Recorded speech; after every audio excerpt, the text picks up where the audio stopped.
আমি তাকে ধন্যবাদ দিয়ে শেষ করতে পারবো না।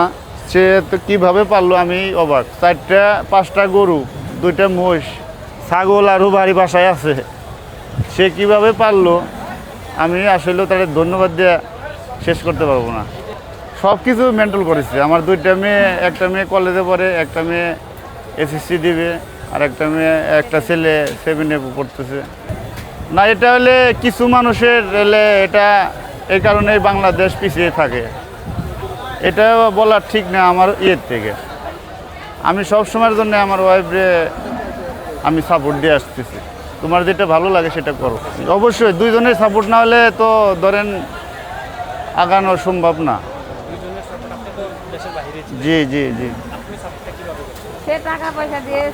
আমি ধরেন ওখানে চাকরি করি, যা বেতন টেতন পাই ওখান থেকে পাঠিয়ে দেই।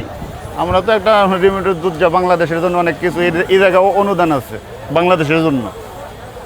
যাই হোক, তাও আমরা ধরেন টাকা পাঠাই, উনি সেই টাকা গুনি দিয়ে খরচ টরচ করে এগুলার মানুষ করছে খাওয়াইয়া। না, সেই টাকাও হয় না, এটা অনেক ইনভেস্ট করা। ধরেন এই তো প্রচুর টাকা খরচ, আবার ঋণও করতে হয়, ঋণ করেও খাওয়াইছি।